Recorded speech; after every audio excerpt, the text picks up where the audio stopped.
बिहार की राजनीति दो सियासी दिग्गजों के बीच केंद्रित होकर के रह गई है। राष्ट्रीय जनता दल के प्रमुख लालू प्रसाद यादव और हिंदुस्तानी आवाम मोर्चा यानी कि हम के प्रमुख और संरक्षक जीतन राम मांझी के बीच जाति को लेकर के सियासी जंग छिड़ गई है और बात वंशावली जारी करने की चुनौती तक पहुंच गई है।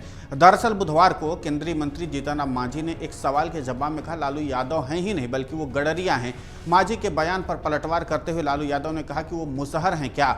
इसके बाद आज यानी गुरुवार को मांझी की पार्टी ने लालू यादव को अपनी वंशावली जारी करने की चुनौती दे दी। लालू यादव को चुनौती दी गई है कि हम पार्टी के राष्ट्रीय प्रवक्ता श्याम सुंदर शरण ने गुरुवार को एक बयान जारी करते हुए कहा कि लालू प्रसाद यादव अपनी पूरी राजनीति में दलित विरोधी मानसिकता के प्रतीक रहे हैं। जब से राजनीति में आए दलितों को उन्होंने पैरों की जूती समझा। आज प्रधानमंत्री मोदी समाज के लिए सबसे निचले पायदान पर आने वाले व्यक्ति जीतन राम मांझी को केंद्रीय मंत्री बनाए तो उनको और भी ज्यादा बौखलाहट हो रही है। वो बौखलाहट में अंतशंत बयान दे रहे हैं। हमारी चुनौती है कि यदि लालू प्रसाद यादव अपनी वंशावली जारी करें। श्याम सुंदर ने आगे कहा कि आप सही मायनों में यादव हैं या गडेरिया हैं ये पता चल जाएगा। बिहार की सरकार ने तो जमीन के सर्वे में लोग वंशावली भी बता रहे हैं। आप भी बताइए, आपकी संपत्ति की भी जांच हो जाएगी, उसका भी बंटवारा हो जाएगा और आपकी जाति का भी पता चल जाएगा। उन्होंने आगे कहा कि वास्तविकता है कि दुनिया के सबसे बड़े घोटालेबाज लालू प्रसाद यादव आप अपने जाति में ही घोटाला कर चुके हैं। अगर हिम्मत है तो अपनी 3 पीढ़ी की वंशावली को जारी कर दें, दूध का दूध और पानी का पानी हो जाएगा। उधर जीतन राम मांझी ने भी सोशल मीडिया पर पोस्ट किया। जीतन राम मांझी ने लिखा कि लालू जी हम मुसहर भुइयां हैं, हमारे पिता मुसहर भुइयां थे, हमारे दादा मुसहर भुइयां थे, हमारे परदादा मुसहर भुइयां थे, हमारा तो पूरा खानदान ही मुसहर भुइयां है और हम तो गर्व से कहते हैं कि हम मुसहर भुइयां हैं। दरअसल बुधवार को जीतन राम मांझी ने एक सवाल के जवाब में कहा था कि लालू प्रसाद यादव ही नहीं है बल्कि गडरिया हैं। मांझी ने कहा कि वो लोग नहीं पढ़ रहे हैं, हम तो पढ़ करके ही आए हैं। बीए ऑनर्स किए हैं, उनकी डिग्री क्या है वो बताएं।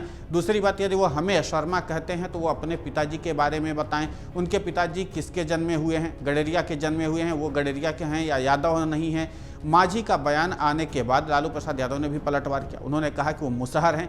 हालांकि ये कोई पहली बार नहीं है जब बिहार के नेताओं के बीच जातियों को लेकर के सियासी बयानबाजी की गई हो। इसके पहले भी कई ऐसे मौके आए हैं जब नेताओं द्वारा ऐसे बयान सामने आते रहे, जब जातियों को लेकर के एक दूसरे पर टिप्पणी की गई हो। ऐसा हमेशा से होता रहा है और हालांकि बिहार की राजनीति में जातीय समीकरण का काफ़ी ज़्यादा महत्व रहा है क्योंकि वहाँ पर जातीय फैक्टर ही हार जीत का कारण होता है सियासी तौर पर। यही वजह है कि इस समय बिहार के सीएम नीतीश कुमार भी जातीय समीकरण पर काफ़ी ज़्यादा ध्यान दे रहे हैं। दरअसल जनता दल यूनाइटेड ने बिहार में सत्तारूढ़ एनडीए सरकार में मंत्री अशोक चौधरी को पार्टी का राष्ट्रीय महासचिव नियुक्त कर दिया है। अशोक चौधरी ने हाल ही में एक्स पर एक विवादास्पद पोस्ट किया था जिसे लेकर के कयास लगाए गए थे कि यह मुख्यमंत्री नीतीश कुमार पर कटाक्ष है। पार्टी के कुछ नेताओं ने इसके लिए चौधरी की आलोचना की थी। लोगों ने माना कि बढ़ती उम्र का हवाला देते हुए अशोक चौधरी ने मुख्यमंत्री नीतीश कुमार पर तीखा तंज कसा है। इस पोस्ट के बाद जेडीयू के अंदर खाने में हलचल तेज हो गई और मुख्यमंत्री नीतीश कुमार तक बात जा पहुंची। मुख्यमंत्री के बुलावे पर अशोक चौधरी सीएम हाउस पहुंचे। जेडीयू के सूत्रों के अनुसार मुख्यमंत्री नीतीश कुमार ने उनके इस पोस्ट के लिए अशोक चौधरी के सीएम हाउस पर बुला करके नाराजगी भी जताई।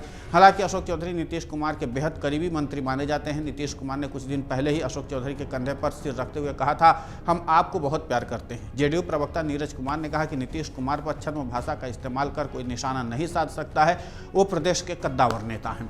कुल मिलाकर के ये है कि जातीय समीकरण के लिहाज से भी काफी महत्वपूर्ण माना जा रहा है और इन सबके बीच में लालू प्रसाद यादव दिग्गज नेता जो पूर्व राज्य के मुख्यमंत्री रह चुके हैं, केंद्रीय मंत्री रह चुके हैं और फिर जीतन राम मांझी की इस समय मौजूदा समय में अच्छे खासे सियासी कद वाले नेता हैं और ऐसे में जब जाति को लेकर के सवाल खड़े होंगे तो जाहिर सी बात है सियासी बवंडर तो खड़ा ही होगा। अगर आप ये वीडियो YouTube पर देख रहे हैं तो हमारे चैनल को सब्सक्राइब करें और बेल आइकन को दबाना ना भूलें। अगर आप Facebook पर ये वीडियो देख रहे हैं तो हमारे पेज को लाइक करें।